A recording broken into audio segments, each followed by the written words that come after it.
হুজুর একটা লাশ গোসল করে বড় ভয় পেয়েছি। আমি বললাম কেমনে কি? হুজুর আমি দেখছি ওই লাশটা গোসল করে দিয়ে হালকা পেটে চাপ দিলাম, দেখি তার পায়খানা রাস্তা দিয়ে কলিজার টুকরা বের হইতে আসে। আল্লাহ আল্লাহ! এ বাবারা, আমি গেছিলাম কিশোরগঞ্জ, করিমগঞ্জ মাহফিল বয়ান করে স্টেজ থেকে নামছি, গাড়িতে উঠবো। আমার আর একটা প্রোগ্রাম ছিল, খুব তারা ওরা ছিল। আল্লাহর এক বান্দা পুলিশের চাকরি করে, সে আমার পিছনে জামার মধ্যে ধরলো, ধরে হুজুর দাঁড়ান, কথা আছে। আমি দাঁড়াইছি, ওনার দিকে ফিরে যখন দাঁড়াইছি, উনি আমার গলা ধরে হাউমাউ কান্না শুরু করলো। আমি বললাম ভাইজান ব্যাপার কি, আপনি এমন করে কান্দেন করে, আপনার পরিচয় কি? হুজুর আমি একজন পুলিশের দারোগা। আপনি জাহান নামের বয়ান শুনেছেন, কবর আযাবের বয়ান শুনেছেন। হুজুর কবর আযাব সত্য, কোনো সন্দেহ নাই। আমি বললাম ভাইজান কবর আযাব তো সত্য, কোনো সন্দেহ নেই, তো আল্লাহর হাবিব বলছে, তারপর আপনি কেমনে বুঝলেন? হুজুর আমি বুঝছি, একটা লাশ কবর থেকে তুললাম, ময়না তদন্তের দায়িত্ব বললো, কয়েকজন সিপাহী পুলিশ নিয়ে এলাকার গণ্যমান্য ব্যক্তিবর্গদের নিয়ে হুজুর কবরে যায়, মাটিটা সরে কবরে ভিতরে যখন তাকাইছি, আমার জরে ধরে কান্দে, খোদার কসম বলে হুজুর ওই কবরের ভিতরে তাকায় দেখি লাশের জিব্বাটা টান্না নাভি পর্যন্ত ঝুলায় রাখছে। এ অবস্থায় দেখে আর সহ্য করতে পারি না। কবর আযাব সত্য, কোনো সন্দেহ নাই। এ গন্ধরপুরের বেড়া, এ মুরব্বী বাবারা, এ পর্দার আল্লাহর মা বোনেরা, আমি চরমনে আল্লাহর কুতুবের পক্ষ থেকে একটা রাখাল আপনাদের কাছে চলে আসছি। পায়ের নিচে হাত রেখে বলিয়া থইয়া যাই, কবর কোনো দলের পরিচয় চলবে না, পীরের পরিচয় চলবে না, নেতার পরিচয় চলবে না, কবরে চলবে ঈমান আর নেক আমলের পরিচয়। যদি ঈমান আর নেক আমল নিয়ে কবরে যাইতে পারি, আমার মাওলার দরবারে যদি ঈমান আর নেক আমল নিয়ে যাইতে পারি, কোনো ভয় নাই, কোনো ভয় নাই, কোনো ভয় নাই, কোনো চিন্তা নাই। আমার মাওলাই তো নিজেই বলছে, লা খাউফুন আলাইহিম ওয়ালা হুম ইয়াহজানুন, তোমাদের কোনো ভয় নেই, কোনো চিন্তা নেই, কোনো টেনশন নাই। আমি মাওলা তোমার জন্য জান্নাত বানাই রেখেছি। জোরে সুবহানাল্লাহ। আর যদি না ফরমানি করিয়া, সুদকে ঘুষকে হারাম খায়, বেপরদা চলিয়া, জিনা ব্যভিচারী করিয়া, এক কথা গুনার গাঁটটি নিয়ে যদি মওতের বিছানায় পড়িয়া যাও, আমার মাওলার কালামের ঘোষণা, না ফরমান গুনাহগারের কবরের ভিতরে এমন আযাব শুরু হইয়া যাইবে। আল্লাহর হাবিব বলছে, একটা না দুইটা না 99টা সাপ জমা হইয়া যাইবে। সাপগুলো কটপট কটপট করে কামড়াতে থাকবে। দুনিয়ার মশার কামড় সইতেই পারি না, ছোট্ট একটা প্রাণী মশা কামড় দিলে ভয় লাগে, সইতে পারি না। আবার কবরের ভিতরে সাপ বিচ্ছু কামড়াইবে, এমনি কামড় সহ্য করবা, ভালোভাবে বুঝিয়া চিন্তা করে কবরে যাওয়া লাগবে, নচেত কবরে গেলে উপায় হবে না। ইসহাক রাহমাতুল্লাহ আলাইহি এক মেজে, আল্লাহু আকবার, এক এসডিও, আগের ছিল এসডিও, বর্তমানে ডিসি। আল্লাহু আকবার, আল্লাহর কুতুব বলছিল, এসডিও সাহেব রাতের বেলা ঘুমাইতে গিয়ে মশারি টাঙ্গান কিনা? হুজুর সাহেব বলছিল, জি হুজুর মশারি টাঙ্গাই। বলে কেন? মশা কামড়াইবে। হুজুর সাহেব আপনার কি বডিগার্ড নাই? বলে আছে। বডিগার্ড পিস্তল নিয়ে, বন্দুক নিয়ে দাঁড়ায় থাকলে কি মশা ফিরবে না? ও না হুজুর, দুনিয়ার মশা বন্দুকের ভয় পাই না। আল্লাহর কত বলছিল, হুজুর সাহেব দুনিয়ার সামান্য মশা যদি আপনার বন্দুকের ভয় না পায়, কবরে যে রওনা করছেন হুজুর সাহেব, ওই কবর সাপ বিচ্ছু নিয়ে কি ভয় নাই? কবরে সাপ বিচ্ছুর কামড় কেমনে সহ্য করবা? আল্লাহ! হে বাবারা, ধর্মনার ইসহাক রহমাতুল্লাহ আলাইহি একবার অসুস্থ হয়েছে, আল্লাহর কুতুব হাসপাতালে নিয়ে গেছে চিকিৎসা করাবার জন্যে। ডাক্তার বলছে আগামীকাল সকালবেলা খালি পেটে কিছু খাওয়েন না, একেবারে খালি পেটে হাসপাতালে নিয়ে আইসেন। পরীক্ষা করা লাগবে খালি পেটে। ঠিক আছে বাবাজান, চলেন আগামীকাল আসা লাগবে। তবে বাবাজান খবরদার, সকালবেলা খালি পেটে যাওয়া লাগবে, কিছুই খাওয়া যাবে না। আল্লাহর কুতুব বললেন ঠিক আছে বাবা চলো। পরের দিন ফজর নামাজ পড়ে হুজুর রুমের ভিতরে ঢুকিয়া একটা রুটি খাইলো আর এক গ্লাস পানি পান করলো। পরে বলে বাবা মৌলবী, আল্লাহু আকবার, বাবা ফজল করিম চলো। হাসপাতালে যায় পরীক্ষা করার জন্য রক্ত প্রস্রাব দিছে। পরীক্ষার রিপোর্ট আসার পরে ডাক্তার বলল আপনাকে না বললাম কিছু খাওয়াইয়েন না, খালি পেটে নিয়ে আইসেন। এখন তাকে খাওয়াই আনছেন, আমি কেমনে রিপোর্ট বাইর করি? তার রিপোর্টের ভিতরে তো সে কিছু খাইছে ধরা পড়ছে। তখন আল্লাহর কুতুব বলে বাবা যান আপনি কেন খাইলেন? আমি না বললাম কিছু খাইয়েন না। আল্লাহর কুতুব বলেন বাবা সৈয়দ আমি যে খাইছি কেমনে বুঝছো? ও বাবা যান পরীক্ষার রিপোর্টে ধরা পড়ছে। ও আসো ডাক্তারের কাছে যাই। ডাক্তারে গিয়ে বলে ডাক্তার সাহেব আমি যে খাইছি কেমনে বুঝলেন? হুজুর আমাদের পরীক্ষায় ধরা পড়ছে।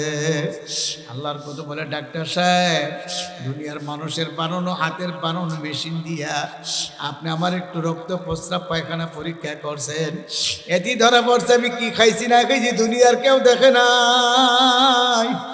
আমার মাওলা এমন পরীক্ষার মেশিন লাগাইয়া রাখছে। এ ডাক্তার সাহেব দুনিয়াতে কি করেন না করেন সব আমার মাওলার মেশিনে ধরা পড়বে। ডাক্তার বলে ও রোগী, জীবনে কত রোগী চিকিৎসা করছি এমন রোগী পাইছি না। আমার অন্ধকার চোখ কোনা খুলিয়ে দিছে, আমি তো আসলে ব্যাপারটা বুঝি না। আল্লাহর কুতুবের ধরিয়া বলে হুজুর আপনি আমার চক্ষু খুলিয়া দিছেন, আমি আসলে তো ব্যাপারটা চিন্তা করি নাই। আমার মাওলা যে মেশিন ফিট করিয়া রাখছে, দুনিয়ার মানুষের বানানো মেশিনে যদি ধরা পড়ে আপনি কি খাইছেন না খাইছেন, আমার মাওলার মেশিন তো এর চেয়ে বড় পাওয়ারফুল মেশিন। এ বাবা কি করি না করি দুনিয়ার কেউ দেখেন, আমার মাওলা ঠিকই দেখে। কথা ঠিকই। আল্লাহ আল্লাহ আজকে এক কাপ চা খায়া কত মানুষের কাছে ইমান বিক্রি করি, 500 টাকার বিনিময়ে একটা বুট কত মানুষের কাছে বিক্রি করি, ঠিক না? আল্লাহ খবরদার খবরদার, রাগ করিয়েন না, গুসা করিয়েন না। হে বাবা আমার প্রতি রাগ করিয়া লাভ নাই।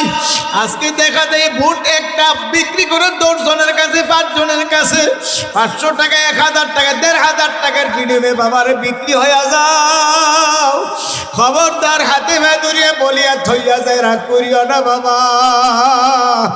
টাকা পয়সার বিনিময়ে গরু ছাগল বিক্রি হয়, উট ভেড়া মুই দুম্বা বিক্রি হয়, হাঁস মুরগি বিক্রি হয়, আশরাফুল মাখলুকাত মানুষ বিক্রি হয় না। আমি আর আপনার আশরাফুল মাখলুকাত মানুষ যদি 1000 আর 500 1500 2000 টাকার বিনিময়ে বিক্রি হয়ে যায়, আমার মাওলা তো সব দেখে, দুনিয়ার কেউ দেখে না। একজনের থেকে টাকা খায় আর একজনের ভোট দাও, দুনিয়ার কেউ দেখে না, আমার মাওলা ঠিকই দেখে। কি কথা ঠিক না বাবা? খেয়াল করা লাগবে, আমার মাওলা আমার দিকে আপনার দিকে তাকায় রয়েছে, চাইয়া রয়েছে। দুনিয়ার কেউ দেখে না, আমার মাওলা ঠিকই দেখে, ঠিক নেই? অন্ধকারে আমার মাওলা দেখে, প্রকাশ্যে আমার মাওলা দেখে, গোপনে আমার মাওলা দেখে, সব জায়গায় মাওলা হাজির, সব জায়গায় আমার মাওলা নাজির। বাবার এক আল্লাহর ওলির হাজার হাজার মুরিদ ছিল, এর মধ্যে একটা বোকা মানুষ হুজুরের মুরিদ ছিল। হুজুর অন্য অন্য মুরিদের চেয়ে বোকাটারে বেশি আদর করে, মহাব্বত করে, মায়া করে। যারা ধনী হুজুরের কাপড় চোপড় দিয়ে, লুঙ্গি দে, টাকা পয়সা দিয়ে, অনেক কিছু হাদিয়া দেয়, কিন্তু তাদের চেয়ে বোকাটারে বেশি মহাব্বত করে, আদর করে। ওই লোকেরা পরামর্শ করলো, সমালোচনা করতে আছে, দেখ শুনি আমরা হুজুরকে তো হাদিয়া তোহফা দেই, হুজুর আমাদেরকে তো আদর করে না, মহব্বত করে না, এই বুকাটারে এত আদর করে মহব্বত করে। হুজুরে আমরা হাদিয়া দিই আর হুজুরে তারে উল্টা হাদিয়া দেয়।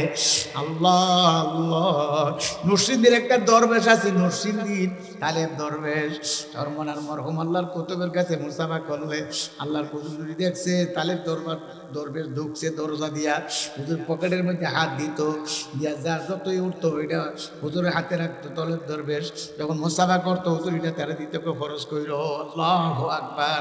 আমি নিজে দেখছি আল্লাহর কুতুব তারে আলগা হাদিয়া দিত, উল্টা হাদিয়া দিত, আর অন্যরা হুজুরে হাদিয়া দিত। আল্লাহ বেটা তো আলেম আছেন না বাবা, তরিকারিতে খেদমত করছে। আল্লাহর বান্দা মারা যাওয়ার পরে তার জানাজা আমি আসছিলাম, তো হাজার হাজার মানুষ হয়েছে, এলাকার মানুষ জানাজার মাঠে দাঁড়ায় বক্তৃতা দিছে। কম্মা আমার কবরস্থানে জিকির করছে, আমরা মনে করছি আমাদের ঘরের দরজা জিকির করতেছে। জুরগন সুবহানাল্লাহ। এত বড় জাকিরিন ছিল ওই আল্লাহর ওলিও বুকা মানুষটার আদর করে মহব্বত করে। দুনিরা সমালোচনা করে, আমাদেরকে তো আদর করে না। ব্যাপার কি? হুজুর বললো বাবারা তোমরা একসময় আমার কাছে আইসো, আমি তারে এত আদর করি কেন এটা তোমরা বুঝাইয়া দেব। তখন হুজুরের কাছে তারা যাওয়ার পরে হুজুর বলল ধরো একটা মুরগ একটা ছুরি ধরো, এমন নির্জন জায়গায় যে জব করবা, কেউ যেন না হইল, কেউ বলে আমি ঘরের ভিতরে জব করবো, কেউ পানির নিচে জব করবে, যার যার নির্জনে চলিয়া গেছে। কেউ বা ঘরের ভিতরে গিয়ে জব করছে, কেউ পানির নিচে ডুব দিয়ে জব করছে, কেউ গভীর অন্ধকারে জব করছে, কেউ গভীর জঙ্গলে জব করছে। তাদের ধারণা কেউ দেখে নাই। ওই বুকা মানুষটার হাতে একটা মোরগ একটা ছুরি দিয়ে বলছে বাবা যাও তুমিও জব করিয়া আনো, এমন জায়গা থেকে জব করবা কেউ যেন না দেখে।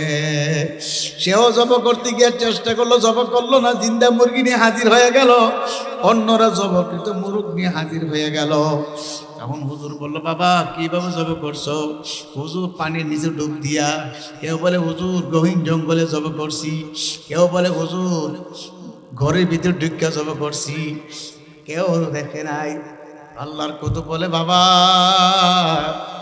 তোমরা তো সবাই জব করছো, আমার হুকুম ঠিকই মানছো। এই বোকা মানুষটারে জিজ্ঞাসা করে, এ হাম্মক বোকা, সবাই আমার হুকুম মানছে, তুই কেন আমার হুকুম মানুষ নাই? তখন বলো হুজুর আপনার হুকুম মানার জন্য চেষ্টা কম করি নাই, হুজুর পানির নিচে ডুব দিয়ে জব করতে গেছি, দিকে আমার মাওলা আমার দিকে ছায়া হয়েছে। হুজুর ঘরের ভিতরে ঢুকিয়া জব করতে গেছি, আমার মাওলা আমার দিকে ছায়া হয়েছে। হুজুর এমন শর্ত লাগাইছেন কেউ যেন না দেখে। কাজী বাজান সবসময় খেয়াল করবো আমার মাওলা আমার দিকে ছায়া রয়েছে। কি কথা ঠিক? আজ আমার মাওলার চোখে ফাঁকি দেওয়া যাবে না, মানুষের ফাঁকি দেওয়া যাইবে, ধোঁকা দেওয়া যাইবে, আমার মাওলারে ফাঁকি দেওয়া যাইবে না। কি ইসলামের পক্ষে থাকবো তো ইনশাল্লাহ? কারা কারা থাকবো? নারে তাকবীর।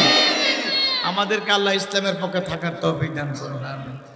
শেষ নাকি টাইম শেষ আমার? ও হুজুর আইছে। নারে তাকবীর।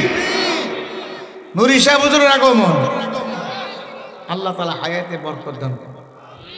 ভাই একটা দৃশ্য আমার বলতে পারি না। আল্লাহর কুতুব রায়পুরা সিরাজনগর হাই স্কুল মাঠে মাহফিলে আসছিল। আমি বিবারিয়ার থেকে গেছিলাম, তখন আমি জামিয়া নিশ্চয় পড়ি। আমার হুজুর কো আপনি আমিন সাহেবের এলাকার না? আমি কি জি হুজুর। আমার এইভাবে কইছে। তো হুজুর বসে রয়েছে মাদ্রাসার অফিস রুমে, আর নুরি সাহেব হুজুর বয়ন করে তখন লাইলা এই আল্লাহ টান্ডা মারছে। একটা দৌড় দিছি আমি, পরে হুজুরের কাছে বসাছিলাম, একটা দৌড় দেখে সামনে স্টুডের সামনে বসে একটা দৌড় দেয়, এমন আকর্ষণ লাগছে আমার কলবের মধ্যে জিকিরটা। সুবহানাল্লাহ। হুজুরে আল্লাহর কুতুবের আগে প্রায় জায়গায় মাহফিলে বয়ান করে জিকির করতে, ঠিক না? আল্লাহ পাক হায়াতের মধ্যে বরকত দান করে। কোন আমিন? আল্লাহ তাআলা মরণ পর্যন্ত তরিকার খেদমত করার তৌফিক দান করে।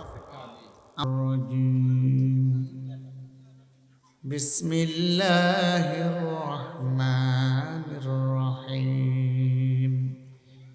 ইয়া আইয়ুহাল্লাযীনা আমানু সাল্লু আলাইহি وسلموا تسليما درود شريف পড়ি اللهم صل على سيدنا ونبينا وشفيعنا وحبيبنا ومولانا محمد صلى الله عليه وعلى آله وأصحابه وبارك وسلم اللهم صل على سيدنا ونبينا وشفيعنا وحبيبنا ومولانا محمد صلى الله عليه وعلى آله وأصحابه وبارك وسلم اللهم صل على سيدنا ونبينا وشفيعنا وحبيبنا ومولانا محمد صلى الله عليه وعلى آله وأصحابه وبارك وسلم أعوذ بالله من الشيطان الرجيم بسم الله الرحمن الرحيم كل نفس ذائقة الموت ثم إلينا ترجعون صدق الله مولانا العظيم وقال النبي صلى الله عليه وسلم أكثروا ذكر عظيم لذة الموت أو كما قال عليه الصلاة والسلام لا إله إلا الله إلا الله لا إله إلا الله إلا الله لا إله إلا الله لا إله إلا الله لا إله إلا الله لا إله إلا الله لا إله إلا الله لا إله إلا الله لا إله إلا الله لا إله إلا الله لا إله إلا الله لا إله إلا الله لا إله إلا الله لا إله إلا الله لا إله لا إله إلا الله لا إله إلا الله لا إله إلا الله لا إله إلا الله لا إله إلا الله لا إله إلا الله لا إله إلا الله لا إله إلا الله لا إله إلا لا إله إلا الله لا إله إلا الله لا إله إلا الله لا إله إلا الله لا إله إلا الله لا إله إلا الله لا إله إلا الله لا إله